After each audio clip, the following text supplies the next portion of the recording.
everyone, coming to you again with another Disney review, and yes, today we are going to talk about The Sword in the Stone.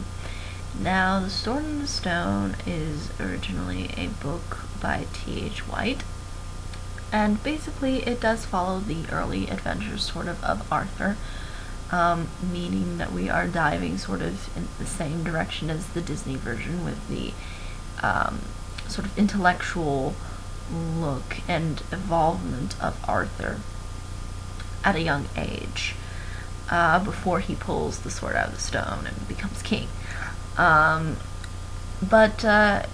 These two versions are fairly different. In fact, there's way more differences than there are similarities. But mainly you have to understand is that the main conflict within these two works is fairly different and should be recognized as probably the first thing that I would like to address to you.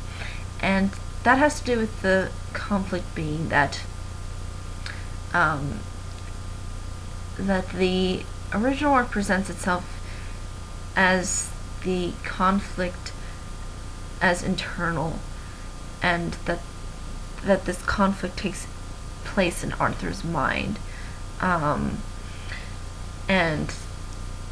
is commonly known as warts. But it seems like that they try to focus on a more internal level with Arthur's character. And in the Disney version, it's fairly, I think it's almost sort of the opposite of external, by showing Arthur all of these sort of external things and how he reacts to those external things. And I don't think it really dives necessarily into his mind or his mindset. It's just more about him learning things. Him learning to absorb certain bits of information and try to understand what it means to be a good king. That's really what the Disney version really focuses on, is trying to make him that he'll become a good king. Now, another thing that's important to note of, in particular in the plot, is that the climax is way different in both versions.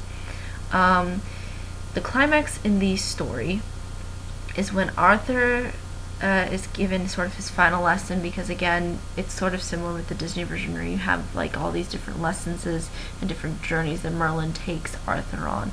And basically his conflict deals with him being turned into a badger by Merlin, and sending him to talk to another badger who is very wise. And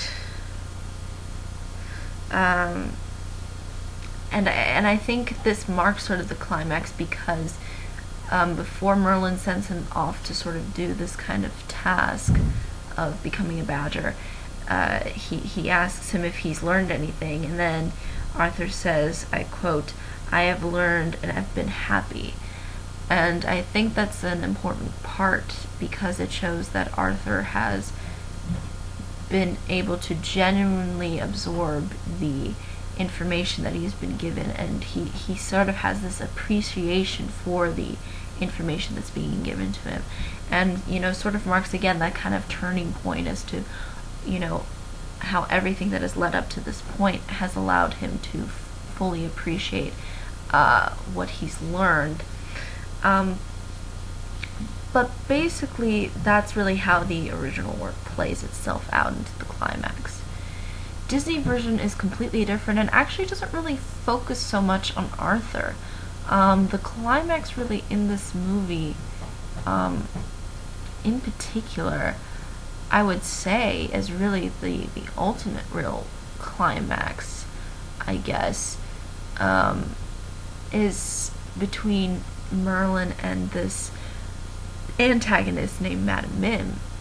And basically what Disney tries to do is Disney tries to throw in tons of slapstick at you, tries to make you laugh, and it's a really good duel. It's really good slapstick. It's really funny, and it's well done. and you can, I think, get some enjoyment and some entertainment out of that particular scene in itself. And you kind of see how Arthur sort of stands on these kinds of sidelines, and he sort of is, I think, as he's doing this, kind of absorbing his surroundings and how they play out this kind of duel, Merlin and Madame Mim. And basically how they play out this duel is by turning into various animals. Like at one point, Madame Mim turns into a elephant, and it's been known to be common that mice scare elephants. So Merlin will turn himself into a mouse, and then that's how it plays out. It's like this kind of a game. It's like a game, and it's sort of a game of intellect, as to how you can outsmart your opponent. It's all about smarts. This is a movie about smarts, not brawn. It's all about the brains. It's all about trying to get into the old noodle and figuring out how you can somehow outmatch and overcome certain obstacles that can be thrown in your way. And also sort of the beginning in itself of both of these works is somewhat different. And basically the story in the original work begins with Sir Ector determined to find a tutor for his proper son Kay and his adopted son Ward Arthur.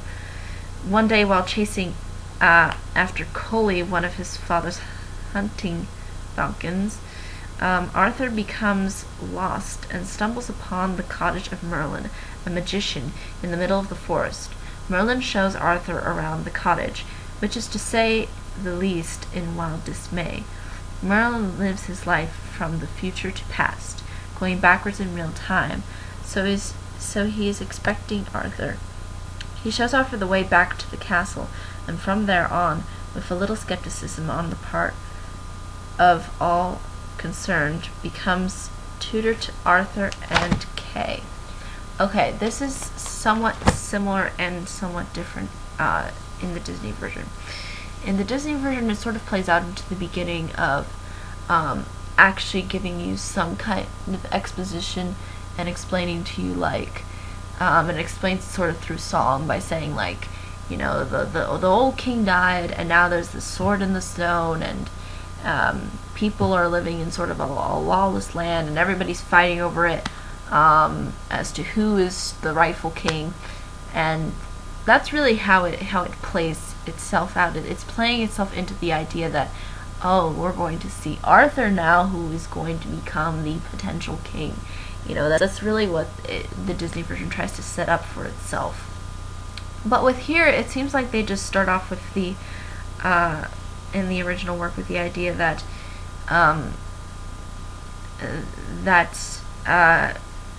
kind of Sir Ector sort of treats Arthur in the same as to that he kind of wants them both to have a tutor. And in the Disney work, Sir Ector is kind of, he doesn't really want Arthur to really be educated at first. You'll kind of see this in the particular scene, and he's kind of even discouraged a little bit by Merlin in a way, because of Merlin's magic and such. And you'll kind of see how he doesn't really want Arthur to be really learning much, and he doesn't really consider Arthur to be so high, because he sort of treats him like a servant. In the Disney work, he treats him like he's sort of, even though the original describes the other son as proper, it seems like Ector is kind of trying to, in the Disney version, set up his son to be this kind of great warrior, and he doesn't really care so much for Arthur or for Arthur's really well-being, it seems like.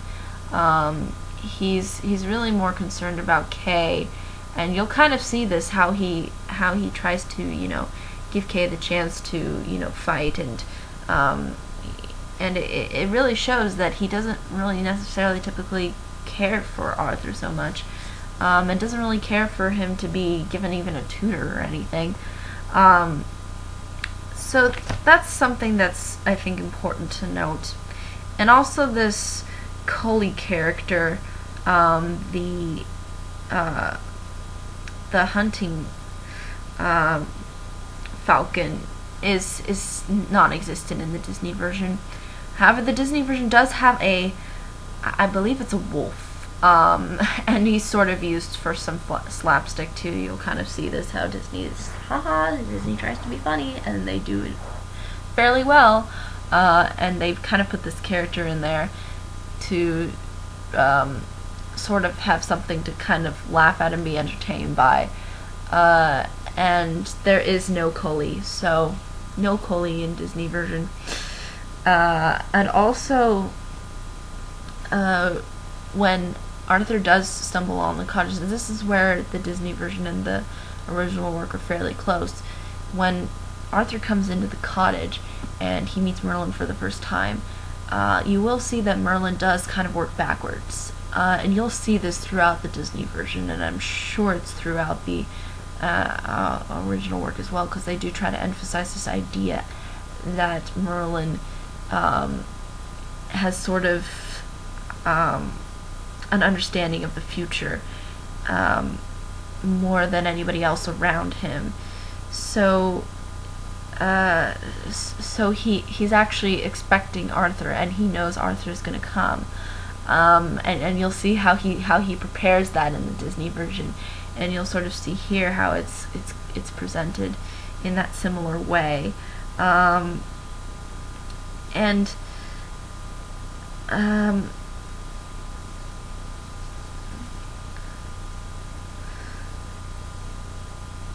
it's interesting also because in the original work it says that also Kay is going to be tutored by Merlin.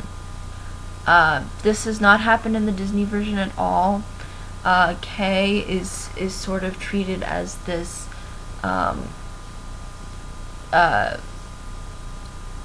I guess the brawn kind of a guy. He doesn't really use his intellect so much. And I thought it was interesting in the original work how they decided to not really make him like that, and decided to go on this route of, yeah, he's going to learn as well, and so is Arthur. I thought that was interesting, but it's clear that in the Disney version Merlin doesn't, I don't think Merlin in particular really cares for Kay that much, and you'll kind of see how that happens, and how he sees so much more potential in Arthur, unlike Sir Ector, who sees all this potential in Kay. So you kind of see this kind of a mix of Merlin seeing the real talent behind Arthur because of his intellect, and how Sir Ector believes that the brawn that Kay has is really what makes Kay stand out as an individual. So you'll see this kind of thing that they have going on a bit in the Disney version. However, in the original work, it doesn't seem like it's presenting itself in that way. It's presenting itself in the way of having Kay somehow, you know, tag along to this whole adventure of Merlin teaching them all these different different things. And also, there's also something else interesting to be noted of, because in the original version, Merlin puts much of his energy into teaching Arthur through experiences, by magically transforming him into an ant, a fish, a bird, and a badger. This is fairly interesting because in the Disney version, there is no badger, like we said in the climax. There's no ant. There is a fish, and there's a bird in the Disney version. And there's also a squirrel. But no ant or badger. That doesn't happen at all. But basically, you'll see how in the Disney version how Arthur turns into these various things, and how sort of Merlin teaches him to kind of establish a lesson behind each transformation. And there's also something that happens that is completely scrapped in the Disney version. In the original work, Merlin also sends Arthur and Kay on a dangerous and exciting adventure in which they meet Robin Hood, Marian, and Little John, to name a few. Merlin takes Arthur to a real jousting tournament where King Pelleroni fights Sir Grumorsum. Finally, while preparing for Kay's knighthood, the news is spread that the King Uther Pendragon, ruler of England, has died. Now, this is where the original work kind of tries to bring in something that we already knew way in the beginning of the Disney version. And it doesn't happen so sporadically. It's been clearly mentioned in the Disney version that it happened, and then now you have all this unrest for years and years and years. But it's here. It's sort of mentioned that it happens rather more quickly, and basically that there is word and there is a sword fast through an avil on a stone in London, which has the inscription, "Whoso pulleth out the sword of the stone and anvil is right wise king born of all England." So this news is especially important to the people because there is no heir to the throne. Kay desperately begs Sir Ector to go reasoning that he also has a jousting tournament on New Year's Day, the special day. In the Disney version, you'll see how that this from what all of I'm explaining kind of plays itself out differently. Merlin never takes Arthur to a jousting tournament at all. And even Merlin at one point's character is sort of against the idea of becoming sort of this knight. He thinks that Arthur should focus more on things like studying and learning and doing all those kinds of things, and he doesn't really like the idea of Arthur going off and being like even a squire.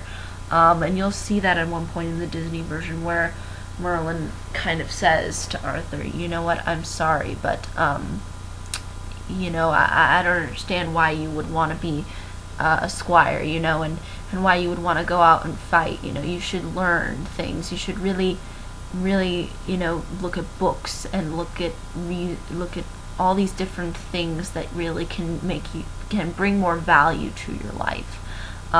That's really, I think, what Merlin was trying to hammer down. And then you'll see how in the Disney version he sort of disappears from Arthur because of this. And there's no mention of him taking him to a jousting tournament. That would never happen in the Disney version. Again, Merlin's character is clearly kind of against the idea of teaching Arthur how to be like a warrior, really. And basically also, again, like I said, with the whole idea of, you know, Disney version gives this exposition already in the way beginning, and here it's just kind of brought up out of the blue. And basically what is similar is the fact that Kay does have a jousting tournament that they go to in the Disney version as well as here.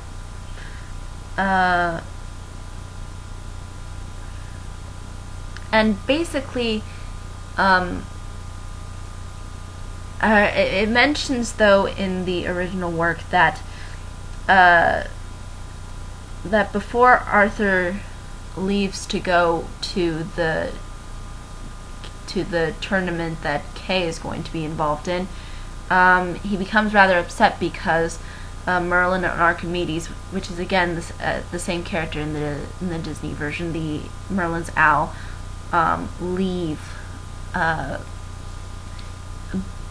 basically just leave. And it doesn't seem to offer really an explanation as to why. It just says that they just left, and Arthur is rather sort of depressed over it. But basically, when they arrive in London, Kay realizes that he's left his sword back at the castle, so he sends Ward, his new squire, back to get it. Upon returning to the castle, Arthur realizes that Kay's room is locked, so he sets upon the streets of London, determined to find Kay another sword. And this is where we get to the whole point of, Arthur finds the sword, gives it to Kay. Kay realizes and looks at it and goes, this is my sword. And sort of asks, Arthur, where did he get it?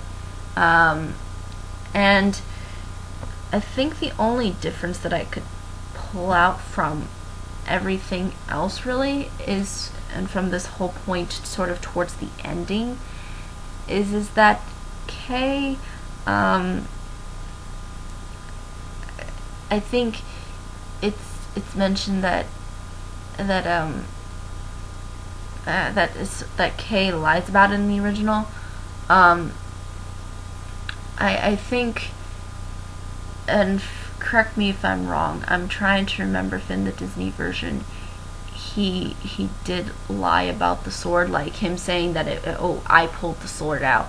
I think in the Disney version it just plays out to the idea that he realizes that it's not his sword, and then he asks Arthur basically where he found it, and then Arthur basically shows him where he found it, and then he puts it back in to where he found it, and then Kay thinks that he can pull the sword out, and then he tries but then fails. I think I don't think he necessarily lies about it. Although this plot point could be right, could be wrong. It was hard for me to remember all the little plot points in there. But I don't think Kay lies about it in the Disney version. I think Kay thinks that he can pull it out, so he wouldn't really need to lie. He thinks he's capable of doing so. And although it kind of ends differently in the sense that also that in the original work they kind of just bow and say, long live the king. But in the Disney work, it's kind of a long live the king. But then once Arthur is king, he kind of, is so overwhelmed by this, especially since he's at such a young age. And then you'll see that Merlin actually comes back in the Disney version and kind of gives him a little bit of a sort of a pep talk, and is willing to kind of, I guess, really help him out for like basically kind of the future ahead of him. And that's really how the Disney version ends itself. And I kind of liked that idea of them bringing Merlin back, because it seems like in the original work Merlin just disappears and then we don't hear from him again. It's like,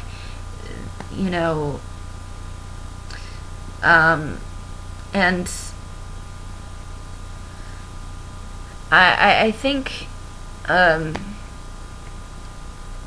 I think basically that's really how it all plays out. However, the lying part, I'm not sure. I'm sure if you watch the Disney version, you can figure that out for yourself. And I will try to see if I can find it, and I'll try to. It was just that one point that I forgot to, just kind of slipped over my head, and I'm not sure. So I'm not going to say 100% if that plot point was correct or incorrect. I don't think, from what I recall, I don't remember him saying it in a form of a lie. in the Disney version, but I could be wrong, and I'll be sure to check up on that. But for the most part, from what I've explained, it is two fairly different stories, with some different adventures thrown in there, some different characters, again, from the two different works, as you can see from everything that I've mentioned. And as far as characters go, I think Arthur is pretty much played out fairly in the same as in both versions. I think he's just intended to be this kind of young, sort of naive-esque type boy. And I think, Kay is supposed to, sort of supposed to be the kind of glorified kid. And Merlin, I think, is sort of different in both versions, because in the original work he's kind of just absent-minded. I guess you could say to an extent that's kind of similar in the Disney version. However, the Disney version presents him, I think, in a more eccentric kind of way, maybe than the original work, because the original work doesn't really describe him as, from what the research I've done, doesn't really describe him as eccentric. He's just sort of absent-minded. And I think that really comes from the idea of, thinking backwards, because, he knows things that are already going to happen, like he knows the future. So I think that's really the whole point of maybe sometimes it's absent-mindedness, and I think sometimes maybe that absent-mindedness can be shown through the Disney version. However, I think what people mostly remember Merlin for in the Disney version is how eccentric he kind of is, and how kind of goofy he can be, and I think he plays out the character of a teacher that we would really like to have. I think Merlin is a brilliant representation of a teacher, and of a mentor. I think it's really highlighted well in the Disney version. And I think in the original work it is sort of as well. However, the fact that he just leaves out of the blue and then, doesn't even come back, I think that just kind of is not really, from what I've researched, really something that I would really admire to. It's like you put all this time and effort to teach, Kay and Arthur all these different various things and have them go on these various adventures, but then you don't show up ever again. What? It's kind of like his story is just sort of left out there, and there's no way of knowing really the kind of outcome of what really happens to him, and you don't know if he really plays a role again in Arthur's life. I mean, there's various versions and various tales of the Arthur legend, and Merlin just plays a big role, and I think to just have him be just cut out like that and then not appear again, I think that's a little odd, that would happen. But I think that's really all I can say about this particular work. I think just they have just different goals and different mindsets as to how they achieve those goals, and how they show things through various means. So I think that's really all I can say for the most part. Any questions, comments, concerns? More than happy to answer them, and until next time, bye bye everybody.